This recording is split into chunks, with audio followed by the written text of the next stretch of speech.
Hello everyone, I'm Brian. Today I'm reacting to Vibes, Energy, Auras, New Generation, New Age Nonsense.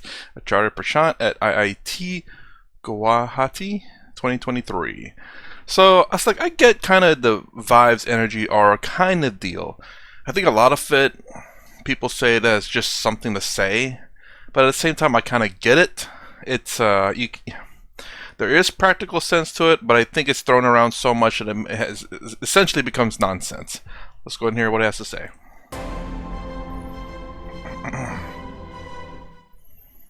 It is our profound honor to have the renowned teacher and philosopher Acharya Prashant amongst us today. A social reformer and educator of true spirituality in the world, Acharya Prashant speaks strongly for female empowerment, protection of the natural world, compassion for animals, Vedantic wisdom for living rightly, and campaigns against superstition. He leads the global movement of freedom and liberation from the societal chains that pull us away from truth and peacefulness. With more than 15 million followers on social media, Acharya Prashant has been inspiring people with his profound teachings and insights for many years. His teachings are known for the depth, clarity, and relevance to the challenges of our times. Through his teachings, he guides people towards a deeper understanding of themselves and the world around them, helping them to find purpose and meaning in their lives. An IIT Delhi IIM Ahmedabad alumnus, an ex-civil servant, the recipient of PETA's Most Influential Vegan Award, and the author of over 100 books on karma, joy, love, marriage, spirituality, and more. Please join me in welcoming Acharya Prashant with a big round of applause. Sir, kindly grace the stage to address the audience.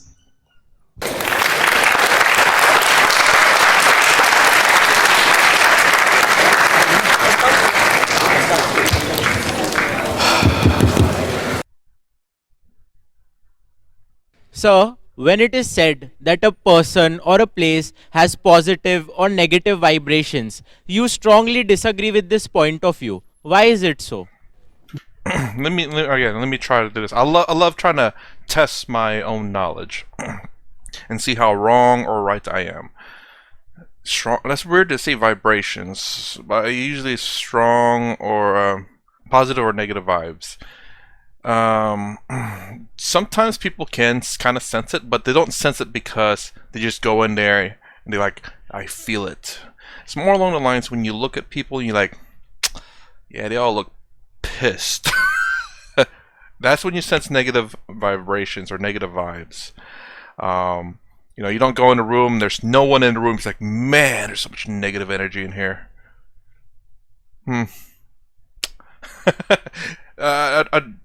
I mean, someone could potentially feel that way going into a room. That's very much a subjective thing, but generally speaking, whenever I hear that kind of things, usually they feel out the room, as in they look and see what everyone's doing. If everyone's laughing and having a joy, you see that's a positive vibration, positive vibes. When you see people just kind of like silent and doing their work and have like an intense look in their eyes, as in like they're really intense in their work, like, man, this is going to be kind of a dull vibe. There's a hard work ethic vibe. It's not going to be very fun in here. If you see people that are just like pissed off, yelling or screaming, it's like, oh yeah, there's some bad stuff going on here. That's the way I see about like when it's saying positive, negative vibrations, but usually it's vibes. I guess maybe vibes is short for vibrations. I don't know. The reason is philosophical. The reason has its roots in Vedanta, but I'll narrate it in layman's language. You remember the witch hunt? Have you read of it? Medieval Europe? Huh? Women were declared to be witches and burnt alive, stoned, executed by various means, the most ghastly kind of means possible. And what was the justification that was offered? I sense that the woman has evil. In today's language, they would have said, she is sending me negative vibes. She is sending me bad vibrations, or as is the culture to say, low frequency vibrations. Or her aura is bad. That was the kind of reason that was offered. Yes, it is true that often when you look at a person or a place, you experience a certain feeling. In fact, that always happens. Even if you look at a stranger, there is a certain reaction that arises from within. Yes, that does happen. But please tell me, as students of science, does that necessarily have to do with the object that you are viewing or experiencing? Or does it have more to do with your own prejudices, patterns, attitudes, way of looking at the world, bent of mind? Please tell me. Second one, for sure. 100%. The moment you talk of people as emitting good waves or bad waves, positive or negative vibrations, you completely stop looking at your own self. You start saying, if I am experiencing something, it is because of the object of experience. Please do something about the sound. There is a lot of echo. You get this? I look at something and what do I declare? The feeling that I am experiencing upon coming in contact with that particular object is because of that object. I'm nowhere in the picture. I'm neutral. I'm transparent. I'm nobody. The thing is, what you are experiencing is totally subjective to you. It is your own feeling. But you are imposing your feeling upon that object. You look at a person and you say, this fellow gives me bad vibes. Now those bad vibes are your feelings about that person. But you are pretending as if your feelings are his quality. Now those are your feelings. Why don't you admit that? Why are you superimposing your experience upon that object? And the experience is extremely subjective. The same person who gives you negative vibes gives very positive vibes to somebody else, right? So what you are experiencing has very little to do with the object. It has much more to do with who you are or what you have become. Are you getting it? Think of a particular color. The same color gives very sacred vibes to one community and very profane vibes to another one. Does it happen or not? Think of a place of worship. A religious fellow belonging to a certain denomination would say, whenever I come close to this place, I experience divinity. So you experience divinity only because you are already conditioned to experience that way. A person who does not subscribe to religion or believes in some other religious path experiences nothing of the sort that you do. Actually, there is nothing magical or special about that religious place that appears to give you sacred vibes. But then that's the culture today, not to look at yourself and look only at the world. And this philosophy is called materialism. Do you see this? The philosophy that says, do not look at yourself, look only at the world. That philosophy is called materialism. The material is the truth. And the second truth is who you are. So there are two truths in materialism. It's a dualistic philosophy.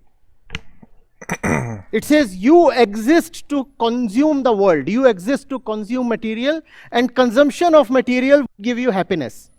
So in the name of spirituality, in the name of vibes and energies and auras, what is being propagated is rank materialism. That's the philosophy of today. Vedanta, on the other hand, says something very sensible. It says, son, you are the source of all your experiences. If you experience something, the experiencer is the experience. J. Krishnamurti very famously said, the observer is the observed.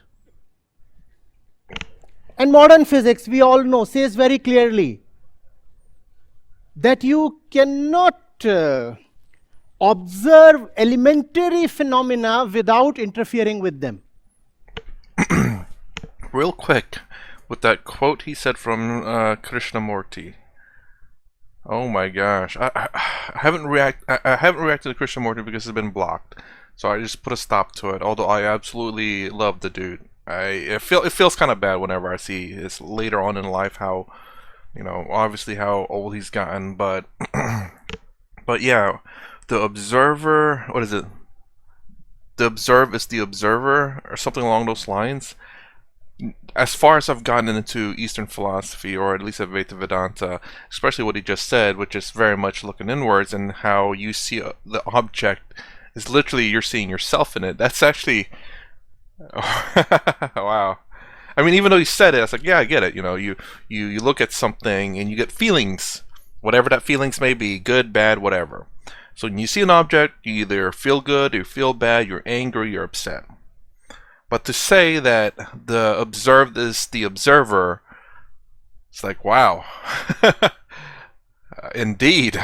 Essentially, you may be viewing something, but what you're viewing and feeling is you, to a degree. And if I look at it in a materialistic point of view, that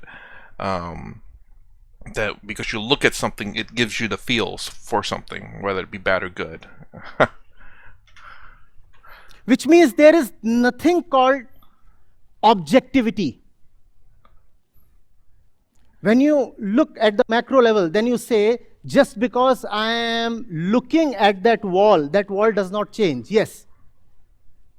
At the macro level, at the Newtonian level, that holds good. The object of observation does not change with respect to the observer. The observed object is not a function of the observer. But when you go to the elementary level, to the minutest level possible, then it is very clear that observation changes the observed phenomena, the observed object. Which means nothing holds its own properties. The properties that anything holds are actually a function of the observer of those properties. If I put it in layman's language, your girlfriend holds certain properties for you. She does not hold those properties for her neighbor or her father or her brother. Is that true or not? Obviously, yes. But when you talk of vibes and all, then you want to say, no. I'm not prejudiced, I'm not conditioned, I'm not flawed. That fellow sends me bad vibes. Well, that fellow sends sacred vibes to somebody else. Sacred Don't you vibes. see that your perception is totally subjective? But we do not realize that. So this cult of vibrations and auras and energies and positivity and negativity, it is an enemy of self-observation. It will not allow you to look at yourself. Whatever is happening within, you will think it is happening as a result of some external happening. I like the. I was going to pause just a little bit earlier. It's like he's saying that the material world lets us observe externally and not internally. And it goes back to, I guess, what do you call it? Self-truths? I don't think that's the right word. But essentially, whatever you think and whatever you feel must be true of whatever you're observing. This pen is giving me bad vibes, so this pen must be bad. Even though it's an inanimate object, but yet it is bad because I feel that it is bad. Therefore, it must be bad. Bad pen. Very, very bad pen. Kind of like it's kind of like that. It's because how I feel towards it. Therefore, if I feel that it is bad, therefore it must be bad. As opposed to, I'm acknowledging the fact that I feel that it's bad, even though technically I don't know anything about this object. Just my feelings are telling me that it's bad, and that's me, not the object. You will keep looking outwards, and that's a great damage that this cult inflicts on you. It is a mark of wisdom to be a little detached to your experiences, to not to take your experiences as the truth. Because when you are taking the experience as the truth, you are actually taking the experiencer as truthful. The fact is that the experiencer is a very, very corrupted, conditioned, actually fictitious entity that exists within. Classically called as the Ego. It is called as the Ego. ego. And the ego is a product of physical and social conditioning. The ego is the experiencer, which means all your experiences are with respect to your ego. That's why your experiences keep changing so frequently and often so totally.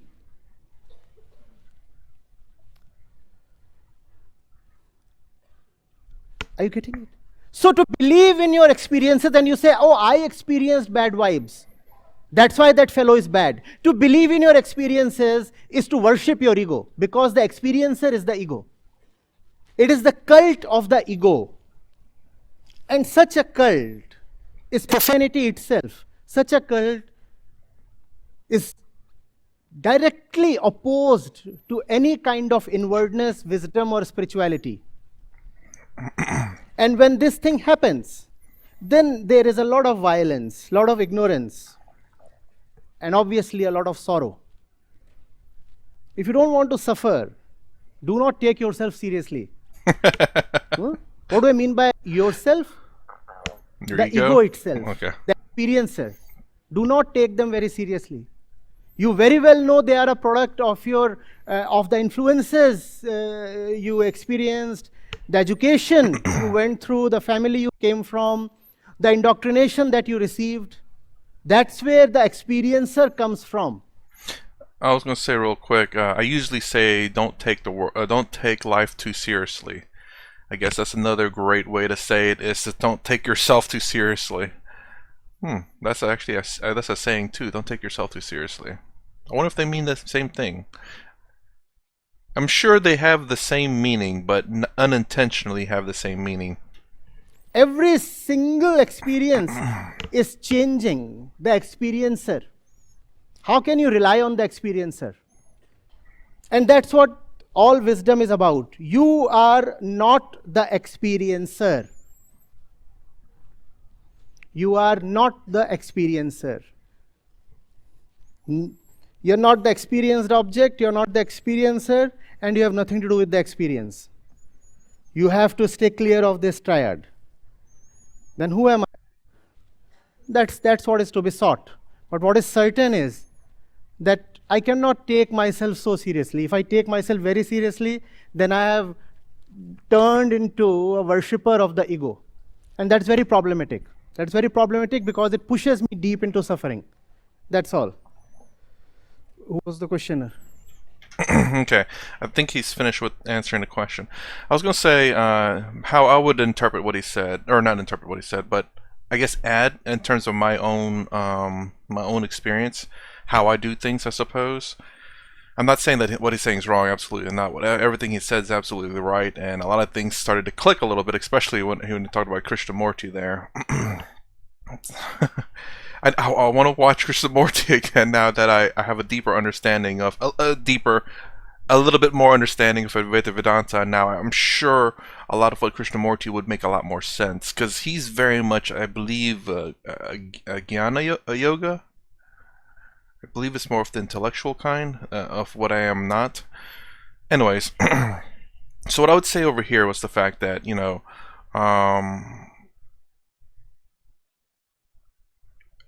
was that if you feel a certain way about someone, you look at that person like, oh man, I'm getting bad vibes from his tattoos all over the place, you know, got the jacket like you know, like the bike riders or whatever. You're like, I'm getting bad vibes.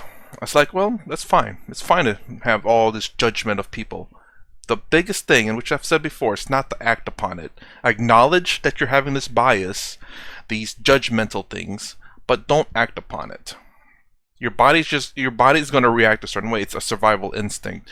When you see a snake and you don't understand snakes, you're going to be ignorant of snakes. You're going to run away from snakes, because a snake can kill you. If it's venomous, it's going to kill you if it bites you.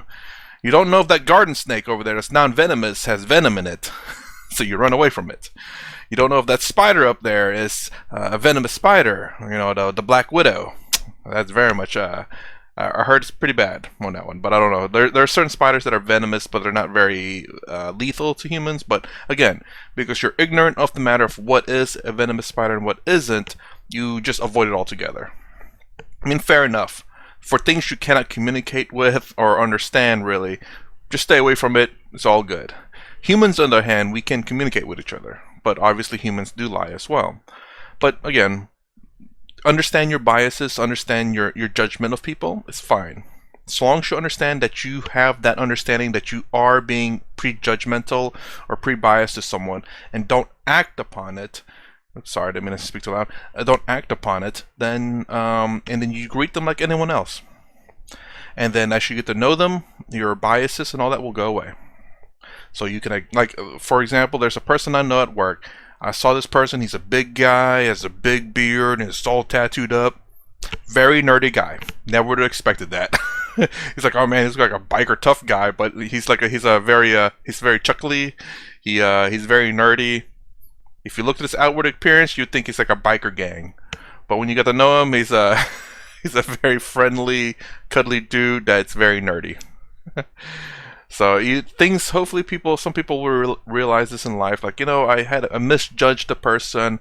I realized that I may have prejudged a lot of people, but I shouldn't act upon those prejudgments.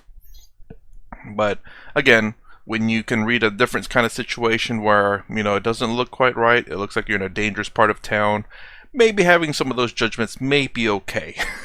You know, maybe there's a time for you can hide those judgments, you don't act upon those judgments, and there may be a time where you're like, you know what, let's go with those judgments right now, let's go home. Again, we have to kind of look at the realities of the world. There are very safe places and very dangerous places. There are certain times that are safe and certain times that are not. And if you're not in a safe place and not in a safe time, then it's very problematic, and you can end up losing your life because you ignored your survival instincts. And it kind of sucks. We wish that everyone can be, you know, nice, friendly, and we can put the prejudgments or judgments behind, but there's a reason why we have them, and we have to be wise on when we act upon them and when we don't. And let me know down below, do you think what I said is reasonable? If it's not, let me know. And if it is, you can let me know too, I guess. But yes, obviously I would love for people not to prejudge people, but at the same time we have to understand the situations that we're in, the surroundings we're in, the time that we're in, and, you know, whatever else other cues are out there. People who live in certain parts of the towns, hey, look, if you see this, hear this, and and see this, you know, do this. Essentially, judgment or not, to make sure that you're safe, you listen to a person who knows the area. You say, sorry, I can't talk to you, gotta go. Is this more or less clear? Any follow-ups on this? Don't you all wonder Do the philosophical texts talk of vibrations and auras and energies? Do they? Well, they do vibrations, No, they don't don't. Is it not vibrations? I don't know. I've heard vibrations before. I think it was from Sadhguru though.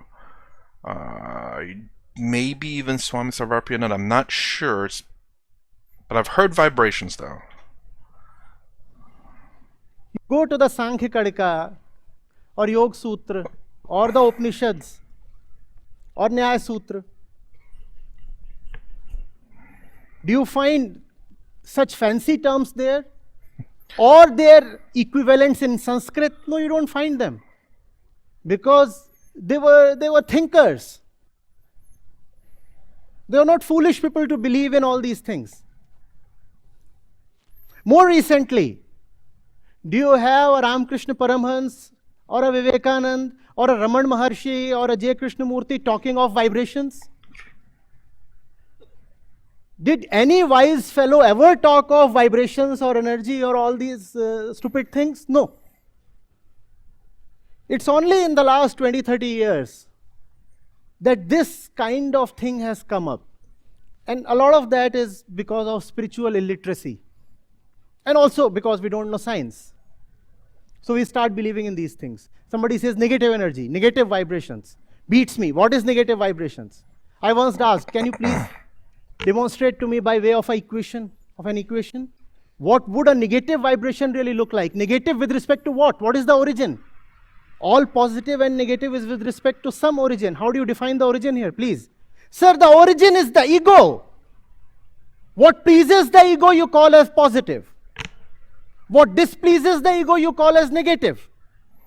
India beat Australia today in a test match. It was positive for the winning team. Indian. It was negative for the losing team. There is no absolute truth in positivity or negativity. It is all with respect to who you have become. A relative. And what you have become today would change tomorrow, would it not? Please tell me. Something that you absolutely loved 2 years back is something that you so viciously hate today. Does that happen or not? So what is positive and what is negative? But we just fall for it. Just fall for it.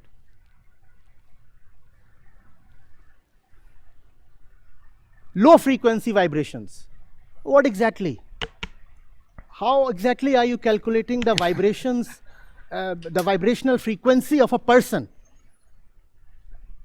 And if you want, indeed, if you want to go by the wave-particle duality and posit that all particles are waves as well, then we must understand that only very elementary particles like electrons can have any kind of substantial wavelength or frequency associated with them, right? We know all that, class 12th. Forget about a human being weighing 60 kilograms. Can some smart fellow from here who remembers his physics calculate even the wavelength of a tennis ball or a cricket ball? Can you? You can. There's the formula. But the wavelength would be of a dimension that you'd rather want to ignore. And here we are talking just of a small ball. And when you talk of a human being weighing 60 or 80 kilograms, what kind of vibration are you imagining?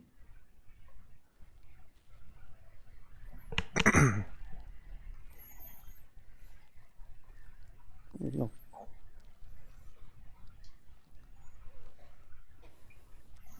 I mean, I believe all mass has gravity, though, right? I think we all have our own gravity. I don't know. I don't think that's a vibration, though. But I just realized that is he going to talk about vibes, energy, and auras this entire video? And he's got a lot of. If that's the case, man, he has a lot to say about this. Good, we have started with this question. I'm pretty sure that we have many amongst us here, even in the IIT fraternity, who believe in such things. And all that is quite unfortunate. Yeah? And I also know that in spite of me having said what I just did, we would probably continue to believe in such things. Because there is something within us that just doesn't want to accept facts, that just doesn't want to live in understanding and wisdom. It's a very difficult thing to fight. But anyway, yes. Any follow-ups on this?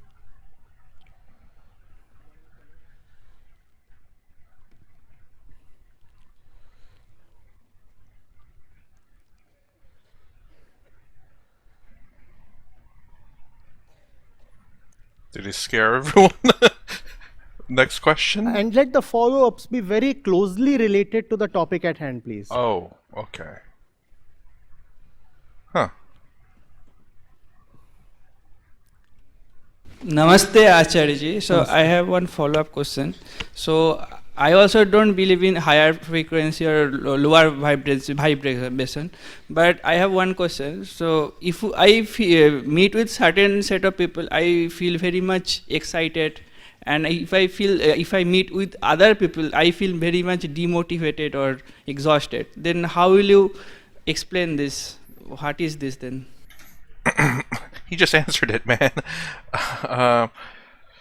Essentially, it's your ego and your memory. Whenever you know that when you hang out with this group of people that you are happy, you generally have fun with these people, and when you hang out with these other group of people, you know it's boring or sad or upsetting or tiresome. You know, not positive vibes.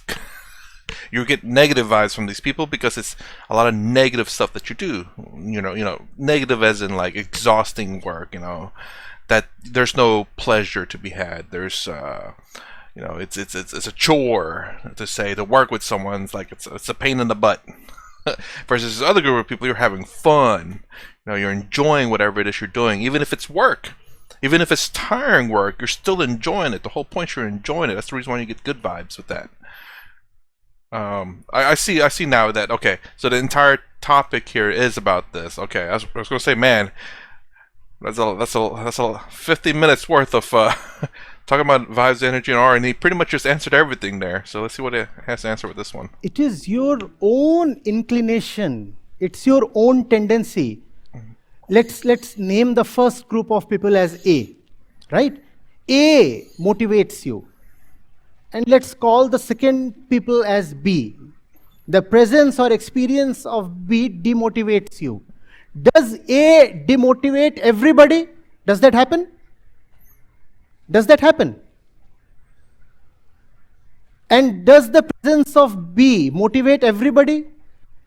It is something within you specifically that gets motivated or demotivated. Somebody else will have a totally different experience. Think of a flag. If you think of one particular country's flag, the moment you look at that flag, you will experience what you call as positivity, right? Or negativity, yeah. There are 200 plus countries in the world, and they all have their flags and national anthems, right? And when the citizen of a country hears his anthem, what does he experience usually? Hopefully What does he positivity. experience? Come on, please. Positivity. And when an enemy country hears the same anthem, what do they experience? What do they experience? Now, what if you change your citizenship? Tell me, that does happen, right? People in large numbers, in several lakhs, give up citizenships. And that's happening all over the world. So today, one particular sight or sound used to be very positive for you. Tomorrow, another thing will become very positive for you. Now, please tell me, is the thing or the sound positive? Or is it about your own mind? It's your own mind. Now, do not allege that the thing has certain properties. The thing is just a thing.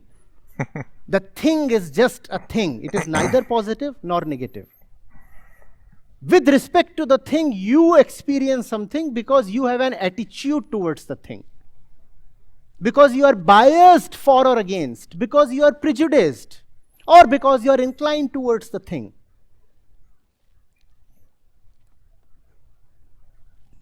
Have inwardness, please. Inwardness means if I have a certain experience, I will look at myself. That's what comes first. I come first. Later on, I'll also look at the object or the stimulus that aroused the experience. Fine, that is okay. I'll look at that. I'm not saying I'll ignore totally the object in front of me. No, it's not to be totally ignored. But the first thing to be investigated is the self. And that's the basis of all wisdom, all philosophy. That's Vedanta. And that's also common sense. Does that satisfy you? Where are you? That's common sense, which ain't so common anymore, sadly. Does that help? Thank you. Okay, I'm going to actually end the video here. So again, completely agree with what everything is saying, and him saying certain things brings back a lot of the older videos that I had, and just it started to click. It's like I kind of haven't reacted to Krishnamurti. Hopefully I didn't breathe too much into the mic. I forgot about certain things about Krishnamurti, because I only did a few videos of his until they started becoming blocked. I don't know if the rest of it's blocked or not. And it's when I was relatively new getting into Eastern philosophy, and now the amount of knowledge that I've gained, I'm sure I would look at all these old videos at a different perspective and have a better understanding of it. But again, for me, in terms of my life and how I handle things, is that I just understand. That's the biggest thing I put. One of the biggest things I push: responsibility, understanding. Understanding. The reason for understanding is that when you understand why you feel a certain way about someone or something or whatever it may be, I think it becomes easier to handle. So, like for example, if for the example I gave with the coworker that I work with, that was he very much looked like a biker dude, like big, heavy set, beard, bald head, tattoos, and he does look kind of gruff the way his resting face looks.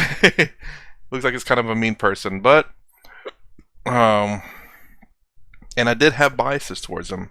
I don't remember if I was trying to be neutral towards him. I was kind of a little bit, but I understood those biases were kind of strong at the time. So, and then when I talked to him and all that, it was like that's weird. I wasn't expecting that at all. But it's good to be wrong about your negative biases towards someone. I think that's always a good thing. It's always good to be proven wrong about something negative. Because if it's true, then that's just a bad thing. It's like, oh, well, I predicted it, and that sucks. That negative thing that I thought of happened, and that's not a good thing. But a negative thing that I thought of, and it's the complete opposite, that's a good thing. So anyways, I say understanding at the very least, I think will help, help reduce your biases, the negative energy that you get with someone. If you understand that you have a negative bias towards someone, I think you can work your way towards not acting upon it. I mean, I don't think there's a way to necessarily say, I will never have a negative bias on someone. I think for the most realities of most people, I think there may be someone who goes throughout life not having any kind of biases. That's very, very hard. But I think a more realistic point of view where most people can, I'm not saying that everyone can, but just most people can in general, I think is to understand that you're going to have biases. I think we all do. And to acknowledge it and not act upon it, I think what most people can do. And then once they get past that, once they are able to do that, I think then going into like having no bias is the next step above that for sure. I don't know if I can do that or not. Right now I'm just acting upon, like, I understand I have biases and I try not to act upon it. Anyways, this is part 1 from Vibes, Energy, Auras, New Age Nonsense. If you like my content, please consider subscribing, thumbs up, thumbs down below. Thanks for watching. I'll see you in the next vid.